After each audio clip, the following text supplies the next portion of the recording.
Руслан Габбасов. Путь к свободе. Политическая идеология башкирского национализма. Уфа, 2026 год. Введение. В тот день я встал очень рано. Поставив локти на подоконник и подперев голову кулаками, я наблюдал, как из казармы, совсем не военным строем, группами выходили военные. Это означало бунт обитателей казармы. «О Аллах! Открой дорогу свободы и моему народу!» — молил я и плакал. Заки Валиди Таган. Воспоминания. Башкирский народ является одним из крупных, древних и автохтонных народов евроазиатского пространства, на территории которой расположилась так называемая Российская Федерация. Башкиры, находясь почти 500 лет в составе Российской империи, СССР и РФ, систематически подвергались репрессиям со стороны российских властей, геноциду 1737 года и 1921 года, насильственной христианизации, ассимиляции и лингвоциду. Только многовековое сопротивление, войны и восстания башкирского народа против попыток уничтожения позволили сохранить нас в той численности и в том состоянии, в котором мы сейчас находимся. По поводу численности надо отметить, что в сборнике статистических сведений по Союзу СССР от 1918 до 1923 башкир в 1920 году насчитывалось 1 миллион 402 тысячи 368 человек. Но в результате страшного голодомора Зур-Аслык, устроенного искусственным образом большевиками, численность башкир упала к 1926 году до 712 тысяч 366 человек. Сегодня численность башкир вернулась к прежнему уровню. Это произошло не благодаря советской или российской власти, а вопреки ей. Да, мы сохранились и даже смогли в начале XX века создать свою государственность в виде республики. Но имперская сущность советско-российской системы, великодержавный шовинизм русского народа и неготовность взять ответственность в свои руки у лидеров башкирского национального движения 1990-х годов XX века поместили нас в положение, в котором мы до сих пор не можем создать свое независимое башкирское государство. Сегодня башкирский народ живет под постоянным смертельным давлением империи и подошел к критической черте. Последние 30 лет его численность неуклонно снижается, а доля носителей башкирского языка приблизилась к 50% от всей численности нашего народа. Система национального образования фактически уничтожена. Трудно поверить, что еще 20 лет назад в башкирских школах физику, химию, алгебру, биологию и другие предметы преподавали на башкирском языке. Башкирская история предана забвению, а ее национальные герои оболганы. Ликвидированы все институты башкирского народа, с помощью которых он мог вести относительно независимую политику. Башкиры теряют свою идентичность и перенимают образ жизни русского народа, ассимилируясь среди него. Одновременно с этими угрожающими тенденциями российская имперская идеология агрессивно навязывает башкирам русскую идентичность, заставляя нас стать русскими. Всех, кто этому сопротивляется, российская репрессивная машина либо убивает, либо сажает в тюрьмы, либо изгоняет из страны, либо запугивает. Сегодня в местах заключения или в изгнании находится весь цвет башкирского национального движения. По подсчетам экспертов, если такая политика будет продолжена, то уже через 50 лет башкиры перешагнут тот экзистенциальный рубеж, когда уже невозможно будет восстановиться и существовать как отдельный народ со своим уникальным языком и культурой. Башкиры утратят не только свой язык, но и свою национальную идентичность, свою национальную интеллигенцию и возможность существования в качестве отдельного народа. Они превратятся в субэтнос русской нации, чего так сильно хотят архитекторы строительства Российской империи. Башкирский народ как отдельный этнос просто исчезнет с карты мира, превратившись в сувенирный народ, встречающий дорогих и высоких гостей из Москвы в своей национальной одежде, с песнями и плясками, или выставляемый в качестве экспонатов на выставках или музеях. В связи с этой смертельной опасностью, нависшей над башкирским народом и угрозой его исчезновения, мы должны быть готовы пойти на радикальные меры ради своего спасения. Назревающий политический кризис всей российской государственности, начавшийся в результате войны с Украиной, дает нам уникальный исторический шанс. Башкиры, являясь народом с тысячелетней историей, с богатой культурой, древними традициями, уникальным языком, просто не имеют права раствориться в русском мире. Необходимо осознать, что именно нашему поколению выпадает уникальный шанс впервые за долгие века сделать наш башкирский народ независимым.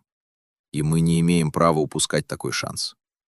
Башкирское национально-освободительное движение ставит перед собой цель добиться создания независимого национального башкирского государства. Мы будем использовать все методы и средства, начиная от мирных и заканчивая, если это будет необходимо, вооруженными, чтобы добиться этой главной цели. Мы открыты к мирным переговорам, обсуждению вариантов признания нашей независимости, но мы также и готовы к вооруженной борьбе и жертвам во имя свободы и независимости нашего народа. Башкиры всегда были волками, а не овцами, и мы не позволим принести себя на заклание во имя строительства русского имперского мира. Независимость всегда была и есть главной, наивысшей ценностью для любого народа, проживающего на земле. В истории человечества многие народы, которые не смогли обрести независимость и создать свое собственное независимое государство, исчезли, как, например, убыхи, меря или ацтеки. Многие народы, которые десятилетиями и столетиями находятся в составе других государств, постепенно исчезают. Некоторые к сегодняшнему дню насчитывают тысячи, а то всего лишь сотни своих представителей.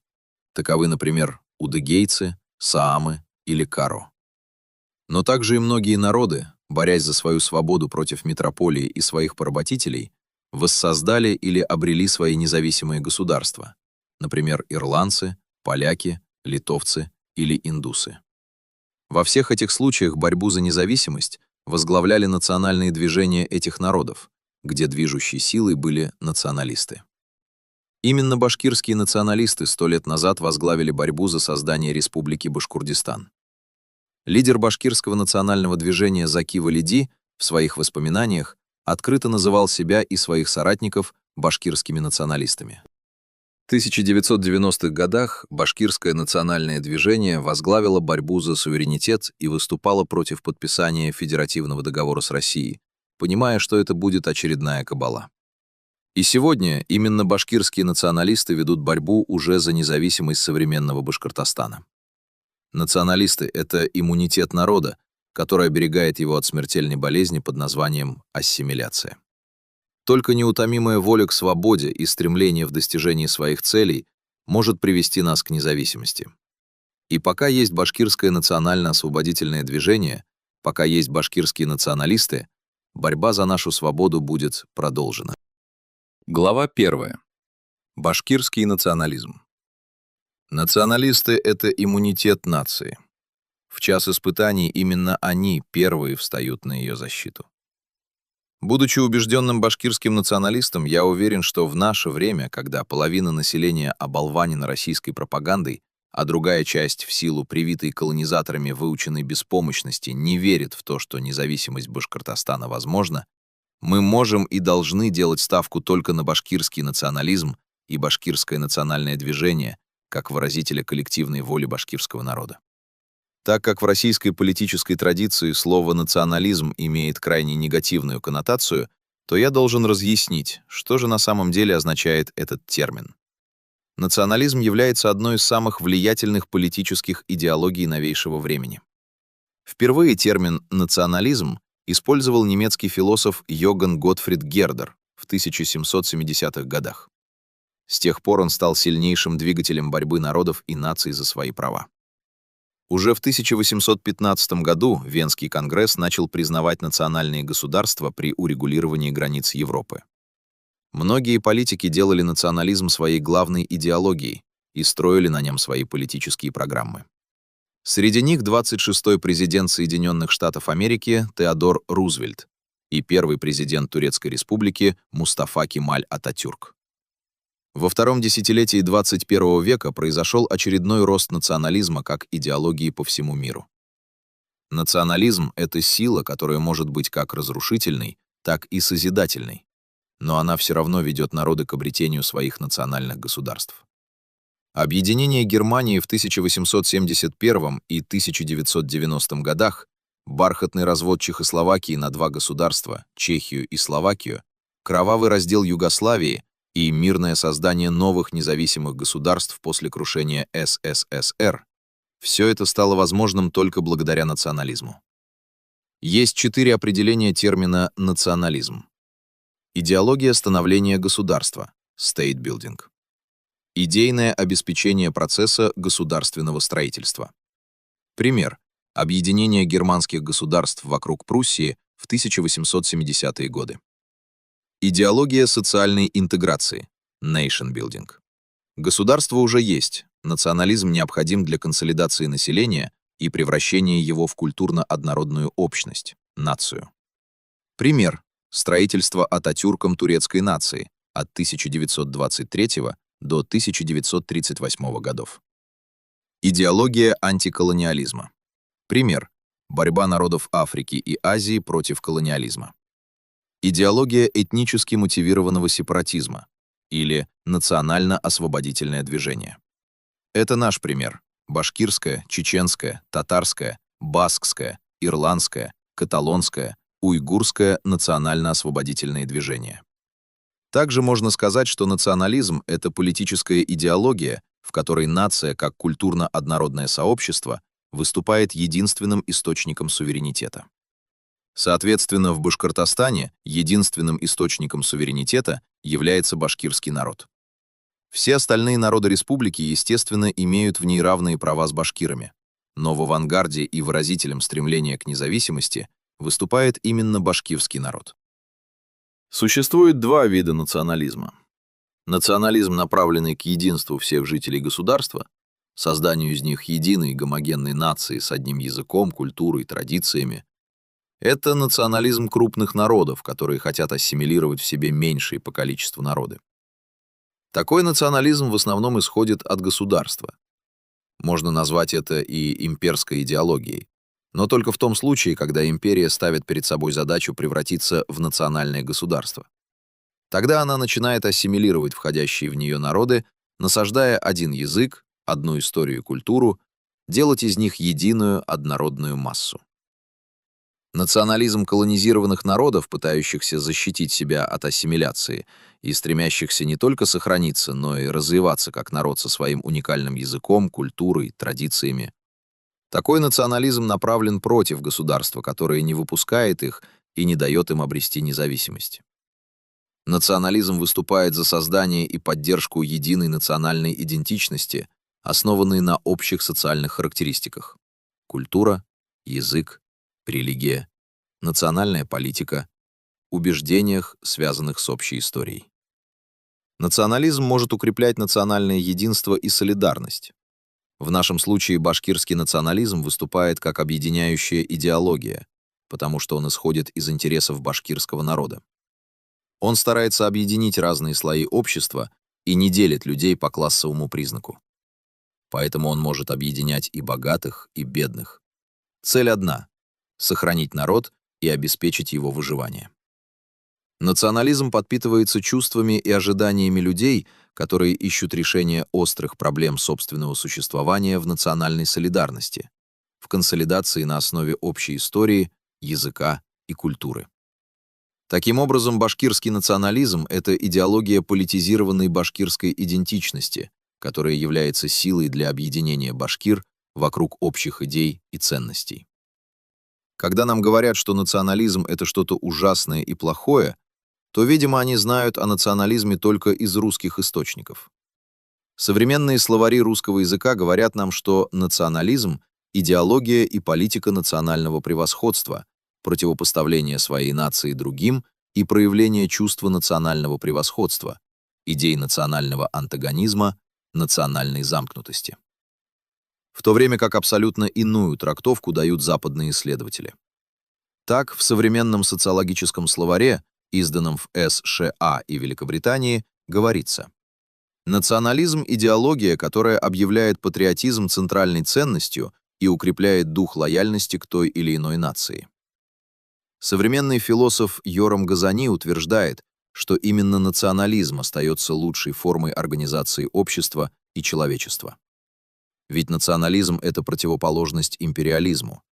Это идея мира независимых наций, каждая из которых имеет независимое государство, и конкурентность этих государств будет двигать цивилизацию вперед так же, как свободные соревнования отдельных субъектов экономики способны создать лучшую экономическую систему.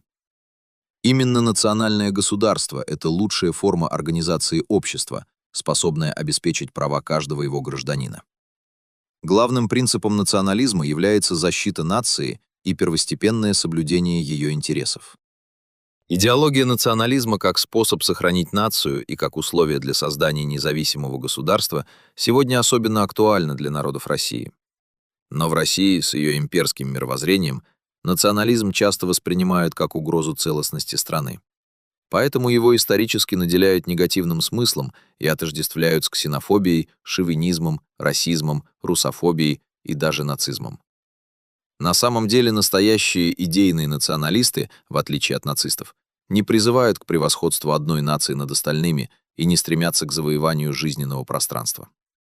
Поэтому я призываю наших башкир, боящихся слова «национализм», обратить внимание на преимущественно нейтральный смысл данного понятия, широко используемый в западной литературе. Что такое нация? Нация — это конкретная историческая общность, обладающая прежде всего общим языком, обычаями и культурой. Башкирский националист чтит свой народ, как обычный человек чтит свою семью, не потому что она лучшая, а потому что это его семья, со всеми особенностями и недостатками. Башкирский национализм — это эффективное средство мобилизации башкирского народа в данный критический момент, когда мы стоим на краю экзистенциальной пропасти. Апеллируя к солидарности, формирующейся на основе переживания национальной общности, башкирский национализм побуждает башкир забывать о существующих между нами различиях и действовать совместно. И главное, башкирский национализм придает смысл нашим общим действиям в обретении независимости Башкортостана. В 1917-1919 годах деятели башкирского национального движения, стоявшие у истоков башкирской государственности, Республики Башкортостан, прямо называли себя башкирскими националистами. Спустя десятилетия, в конце XX века, эта самоидентификация не исчезла.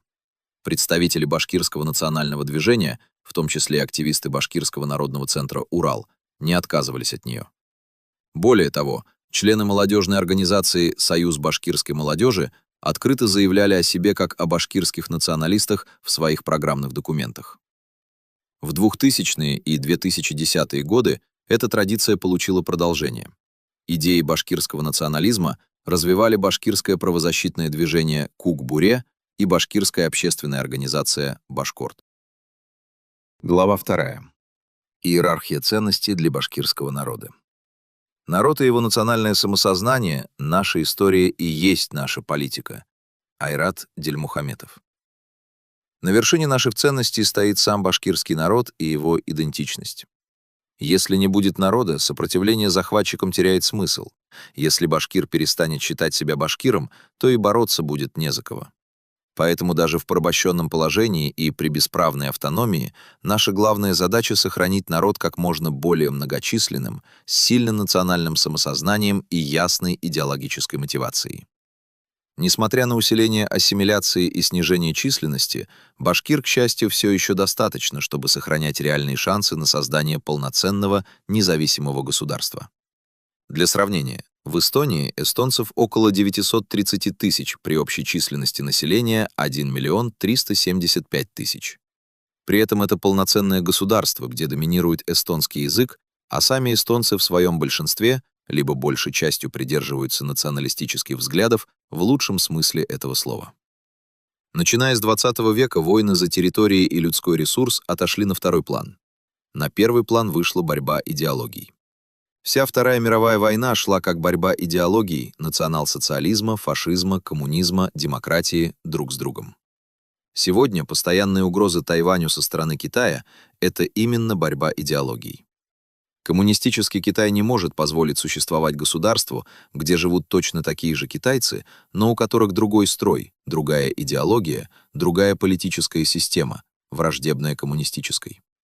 Просто захватить остров, который расположен в стратегически выгодном месте, это не самая главная цель.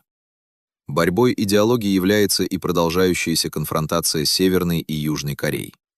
Россия сегодня ведет против Украины войну, которую сама объясняет защитой и идеологическими целями. При этом тезис Владимира Путина о том, что русские и украинцы являются одним народом, не выдерживает критики. Это разные нации со своей историей и идентичностью, а их формирование шло по разным траекториям и с разным вкладом народов и регионов. Поэтому заявление о денацификации, демилитаризации и защите русского населения выглядит скорее как пропагандистские оправдания войны, чем как реальное описание причин происходящего. Здесь война тоже в первую очередь идет за идеологию, а потом уже за территорию и человеческий ресурс. Путин и все его кремлевские идеологи понимают, что без Украины их государство под названием Россия не имеет исторического основания. Нет той опоры, на которую могут опираться русские историки. Все знают, что Москва и Россия появились не из пустоты, они отпочковались от государства Киевская Русь. Если вы почитаете историю России, то все описываемые там князья, которые приписываются русской истории, были именно киевскими князьями. Князь Рюрик, вещий Олег, княгиня Ольга, князь Игорь и многие другие князья правили в Киевской Руси. Крещение Руси проводил киевский князь Владимир Святославович в водах Днепра. Основателем Москвы был киевский князь Юрий Долгорукий, сын другого киевского князя Владимира Мономаха. Знаменитые исторические книги, на которые опираются сегодняшние русские историки, такие как «Повесть временных лет» и «Слово о полку Игореве», написаны были тоже в Киевской Руси. Пока Киев и вся Украина находились в составе России или Советского Союза, с обоснованием исторической преемственности никаких проблем не было. Вот Киев, мать городов русских, а вот Москва или Санкт-Петербург, которые являются новыми столицами единой страны. Но когда в 1991 году Украина получила независимость, то стало сложно объяснить, как у России, такой мощной мировой державы, все ее корни, обосновывающие историческую легитимность и правопреемственность, находятся в соседнем независимом государстве. Когда американский политолог Збигнев Бжезинский писал «Без Украины Россия перестает быть империей, но с подчиненной Украиной Россия автоматически становится империей», он как раз и имел в виду, что Киев — это исток восточнославянской государственности, и без Украины российский проект теряет претензию на общевосточнославянскую цивилизацию. И только следующими пунктами идут стратегически важное местоположение Украины, через которую идет соприкосновение с Европой, и людской ресурс, которым обладает Украина. Сегодня в мире двигателем прогресса и залогом экономического развития являются не природные ресурсы, а именно человеческий капитал и то, что создано с помощью интеллектуального труда. Можно торговать железной рудой, а можно из железной руды выплавить и изготовить гвозди или трубы. Тогда цена вырастает в несколько раз. И также можно изготовить станки или автомобили. И тогда цена вырастет в сотни раз. В мире существуют страны, где нет никаких природных ресурсов, но они являются успешными государствами, так как производят высокотехнологичную продукцию, пользующуюся спросом по всему миру. Яркий тому пример — Япония. Однако захватывать другие народы можно не только и не столько силой оружия, сколько через грамотно выстроенные и навязанные чужой культурой мифы. Одним из сильных инструментов подавления одного народа другим является мифотворчество. Чем сильнее у определенного народа его мифы, через которые он делает привлекательными и сильными свою историю, культуру, язык, тем больше другие народы попадают под их влияние, стараются подражать им, приобщиться к этому. Не только через насильственную русификацию и запреты русский народ смог ассимилировать многие другие народы, но и через грамотно построенные мифы. Например, созданный миф о том, что русский язык великий и могучий, сегодня сидит у многих башкир в голове, хотя объективно он ничем не лучше башкирского или бурятского и ничем не сильнее английского или японского языков. Миф о великой истории русского народа, о постоянных победах русской армии, о высоком искусстве и литературе — все это подавалось другим народам в красивой обертке с самого детства. На самом деле история России — одна из самых кровавых в мире. Она наполнена геноцидами и массовыми репрессиями по отношению к завоеванным народам. Так называемая непобедимая русская армия в настоящей, а не придуманной истории проигрывала множество сражений и войн. Русская литература, откровенно говоря, проигрывает немецкой или французской. Но русские, вкладывая в свои мифы миллиарды рублей, сумели раздуть их, обернуть в золотой лоск и продать как нечто великое. Продали свои мифы и убедили в этом не только нерусские народы России, но и весь мир.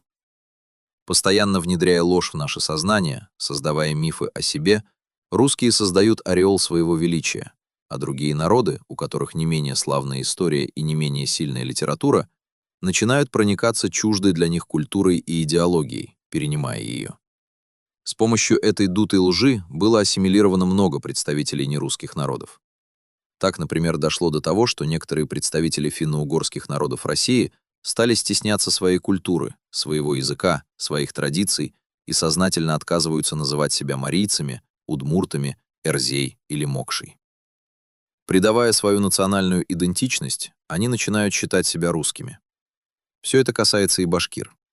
Сегодня многие башкиры гордятся, как красиво и без акцента они разговаривают на русском языке, в то время как своего родного языка они не знают или едва могут связать два слова. Они знают наизусть стихотворения Пушкина или Есенина, читали Достоевского или Булгакова, но не знают ни одного стихотворения Рами Гарипова или Шейхзады Бабича, не читали ни одной книги Мажита Гафури или Зайнаб Биишевой. Для них Петр I стоит выше по шкале ценностей, чем Заки Валиди. Они знают все о вымышленной победе под Бородино, но не знают ничего о взятии башкирскими войсками Екатеринбурга. Это тоже оружие колонизаторов, через которое они порабощают наше сознание и переформатируют нас в сторонников русского мира. Напичканный такими ложными идеалами и ставшими для него родными русскими мифами, аманкурченный башкир идет воевать за Россию, куда его пошлет Москва. Отравленный русской пропагандой, он начинает стесняться своего национального героя Салавата Юлаева, считая его бандитом и разбойником, выступившим против центральной власти. Он начинает думать, что башкирско-русские войны были бунтами, которые башкиры поднимали напрасно. Начинает считать ислам страшной и радикальной религией, а культуру башкир отсталой. Так башкирский народ, который имеет свою уникальную культуру, красивый язык, яркую и героическую историю, начинает растворяться в русском народе и его мифах. И это больший вызов и угроза, чем когда башкиры погибают, участвуя в русских имперских и захватнических войнах. Если в военных конфликтах России за последние 50 лет башкир погибло не больше 10 тысяч, то от ассимиляционной политики за это же время мы потеряли сотни тысяч своих соплеменников. Они просто исчезли, растворившись в других народах, и еще несколько сот тысяч превратилось в манкуртов, которые хоть и знают, что они башкиры, но относятся к этому как к чему-то постыдному или обременительному.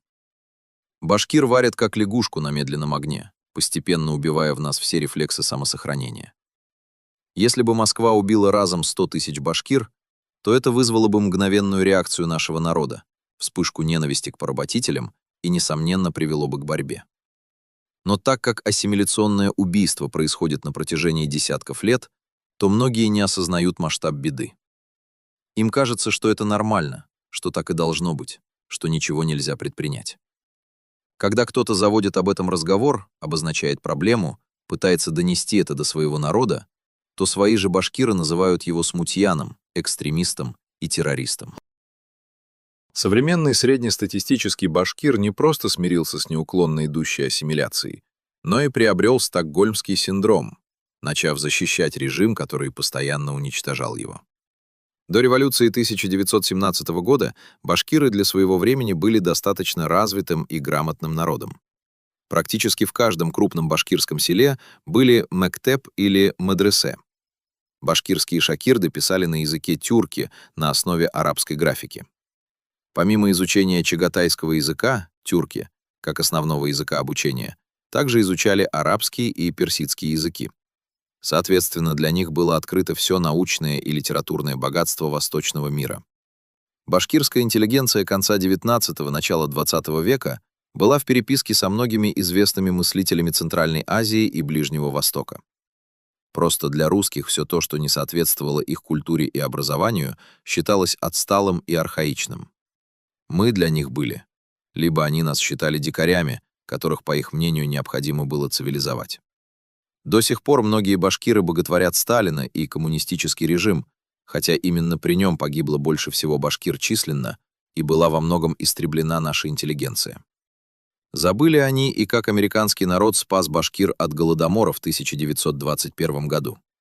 Мало кто сегодня знает такой факт, что руководитель Уфимского отделения американской администрации помощи, Ара, полковник армии США Уолтер Линкольн Белл, в благодарность за спасение от голода, был назначен вечным почетным мэром города Уфы, вечным почетным председателем городского совета Уфы и, будучи протестантом по религии, был приглашен в качестве почетного гостя на выборы верховного муфтия в Уфе. Сегодня же, через искусственно внушенную враждебность, башкиры всеми фибрами души ненавидят США, хотя сами не понимают, за что именно. Многие башкиры любят Путина, считая его своим лидером и великим человеком, хотя именно он и его имперская политика привела нас в такое плачевное состояние. Задача башкирского национального движения, и в первую очередь башкирских националистов, максимально отрезвить наш народ, вывести его из морока, разъясняя то катастрофическое положение, в котором он оказался. Объединить его с одной единственной целью — сохраниться и при первом же удобном случае вырваться из смертельного плена. Необходимо объяснять современному поколению через башкирскую историю, опираясь на наше героическое прошлое, многовековую борьбу с империей и таким образом укреплять национальное самосознание башкира как башкирского националиста. Постоянно поддерживать и усиливать его неприязнь и ненависть к российскому режиму, объясняя, что мы не русские и никогда ими не станем. Русскость для нас чужое, это не наше, не родное. Мы во всем отличаемся от русских — языком, культурой, традициями, религией и даже внешностью. Мы полностью другие и никогда не станем такими, как они. А тот башкир, который так старается стать русским или быть похожим на русского, никогда ими не будет принят как свой. Ему при каждом удобном случае будут тыкать и указывать на его нерусскость, будут смеяться и издеваться над ним, считая чужим. Нам необходимо ждать удобного случая, когда режим рухнет или будет максимально слабым. Ни в коем случае нельзя бросаться, сломя голову против сильной российской армии, обрекая себя на неминуемую гибель. Нас не так много, и мы не можем рисковать. Поэтому неудачно выбранные стратегия или время могут стать смертельными для нашего народа. Наша задача на современном отрезке борьбы состоит не в боевых акциях и не только в политических демонстрациях.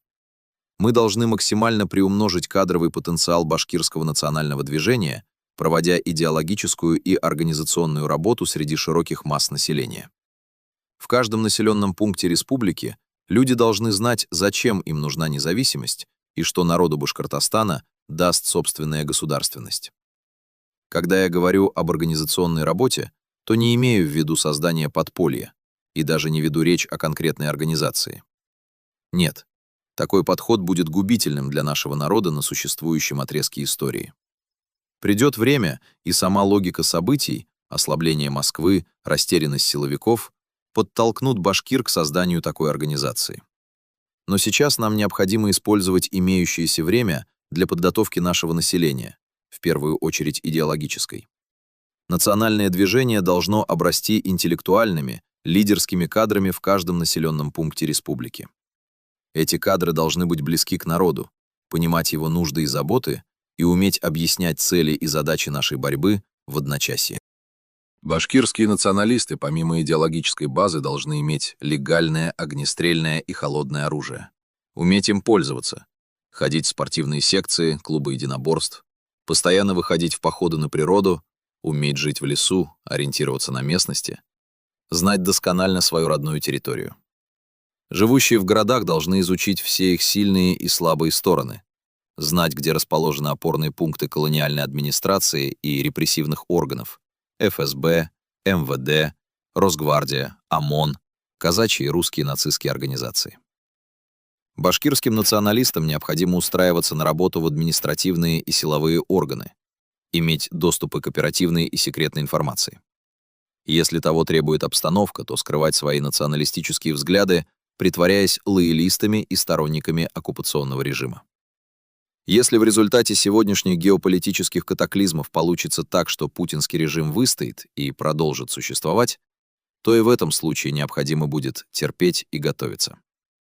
Даже если ликвидируют нашу республику и создадут Уфимскую губернию, все равно необходимо будет готовиться и ждать удобного момента.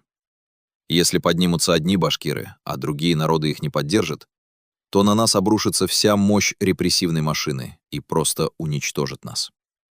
Шанс может появиться тогда, когда одновременно поднимутся сразу несколько национальных республик и регионов так называемой Российской Федерации и начнут совместную борьбу против Москвы. Для этого нужна скоординированность всех национально-освободительных движений. Как говорит современный идеолог башкирского национального движения Айрат Дильмухаметов. Мы должны выйти один раз и навсегда. Но без подготовки, без усердной и системной работы здесь, в Башкортостане, чудо не случится.